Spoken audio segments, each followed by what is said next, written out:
Good morning class, কেমন আছো সকলে? ভালো আছো? আচ্ছা, বেশ। আজ আমরা কি শিখবো জানো? অঙ্ক থেকে। তার জন্য অঙ্কটা লিখে দিই। আচ্ছা, আমি না আজকে বাজারে গেছে, ঠিক আছে, কিছু মাছ কিনবে বলে। দেখো তো, মাছ হলো? আনতে পেরেছি মাছ? পেরেছি। আচ্ছা, আমি না কিছু মাছ কিনবো বলে বাজারে গেছে। তো ওকে বলেছে যে 3 কিগ্রা মাছের দাম 450 টাকা।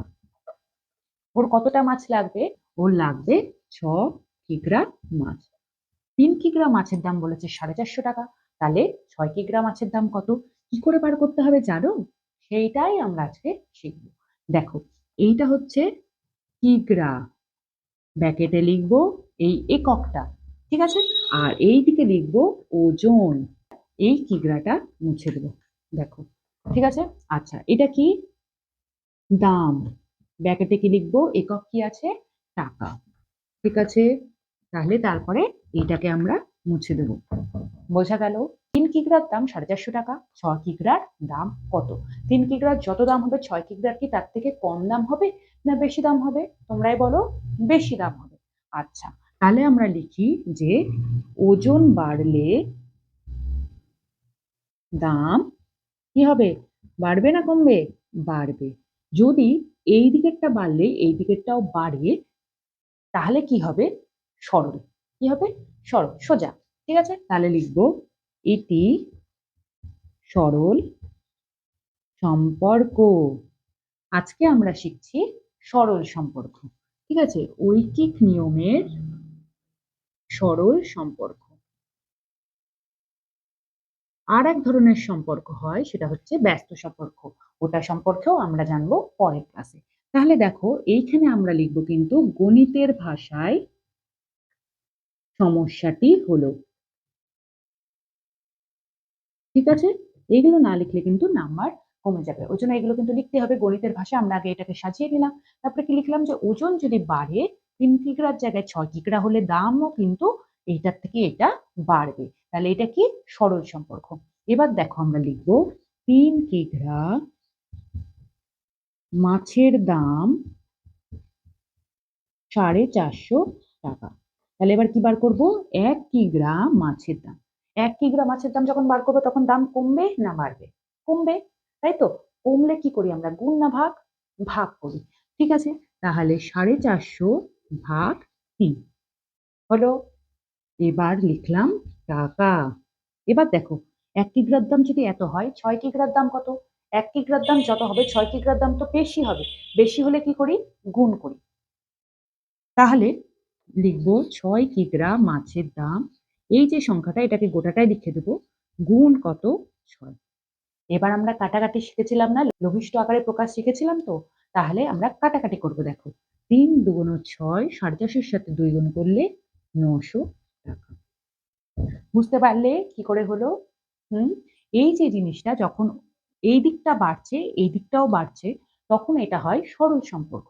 যদি এই দিকটা বাড়ে আর এই দিকটা কমে, তখন হয় ব্যস্ত সম্পর্ক। ওই জিনিসটা আমরা পরের দিন শিখবো কি করে করতে হবে। এরকম আরেকটা অঙ্ক করতে দিই, তাহলে বুঝতে পারবো তোমরা কতটা শিখলে। চলো, ধরো এবার আমাকে বললো যে আমি যখন বাইক চালাই তখন আমি 4 ঘন্টায় যাই হচ্ছে 100 কিলোমিটার। যদি আমি 6 ঘন্টায় কোনো পথ যাই, তাহলে আমি কতটা পথ যাব? 6 ঘন্টা যদি আমি গাড়িটা চালাই, কতটা পথ যাব? বেশি যাব না কম যাব? প্রথমে কি লিখবো? গণিতের ভাষায় সমস্যাটি হলো। ঠিক বলছো। এবার কি লিখবো? কি কি বলেছি? যে ঘন্টা, কতক্ষণ চালাচ্ছে? ঘন্টা। তাহলে কি লিখবো? সময়, ব্র্যাকেটের মধ্যে ঘন্টা। আর কি বলেছে? কিলোমিটার। তাই তো? তাহলে লিখবো রাস্তার পরিমাণ। রাস্তার পরিমাণ, ব্র্যাকেটে কি লিখবো? কিলোমিটার। এই তো, শিখে গেছো তোমরা। আচ্ছা, কি বলেছিলাম? 4 ঘন্টায় যাই হচ্ছে 100 কিলোমিটার। তাহলে 6 ঘন্টায় কত কিলোমিটার যাবে? সময় যখন বাড়ছে রাস্তার পরিমাণও তো বাড়বে। ধরো আমরা 4 ঘন্টায় যে পথটা যাচ্ছি সেটা তো 6 ঘন্টায় বেশি পথ যাবো, তাই না? সময় বাড়লে রাস্তার পরিমাণ বাড়বে। যদি এইটাও বাড়ে তাহলে কি হবে? হ্যাঁ, বলো।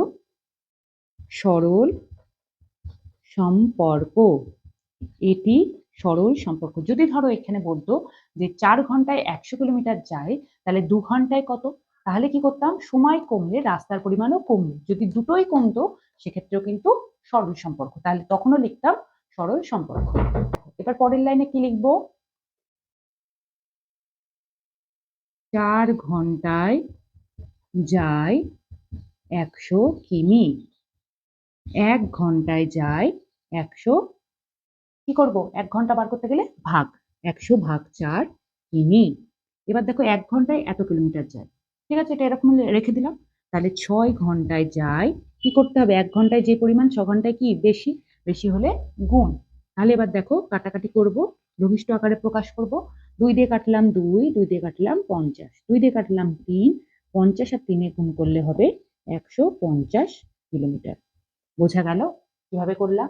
আচ্ছা, এটাই যদি কমার ক্ষেত্রে হয় সেটাও একটা করে দেখি এখানে। চলো, এটা শুধু চেঞ্জ করছি যে 4 ঘন্টায় যদি 100 কিমি যায়, তাহলে 2 ঘন্টায় কত যাবে? সময় কমছে, দেখো 4 ছিল, 4 ছিল, হলো কত? 2। রাস্তার পরিমাণও কি হবে? বাড়বে।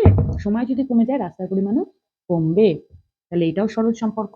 এটা কি হবে? একই হবে, শুধু এখানে হবে 2 ঘন্টায়। এটা হয়ে যাবে 2, তারপরে কাটাকাটি বাকিগুলো। বোঝা গেল তাহলে সরল সম্পর্কের ঐকিক নিয়ম কিভাবে হয়? আমরা ব্যস্ত সম্পর্কটা পরের দিন ক্লাসে শিখবো, কেউ কিন্তু কামাই করবে না। ঐকিক নিয়মের ডেমো ক্লাস দেওয়া এইখানটাই শেষ হলো। এখান থেকে বেশ কিছু ক্রস কোশ্চেন আসতে পারে, যেমন ছোট্ট বাচ্চাদের গুণ এবং ভাগের ধারণা কিভাবে দেবেন। এই ধরনের ডেমো ক্লাস এবং সাজেশন ভিডিওগুলো যদি হেল্পফুল মনে হয়, তাহলে লাইক, শেয়ার, সাবস্ক্রাইব করে বেল আইকন প্রেস করবেন।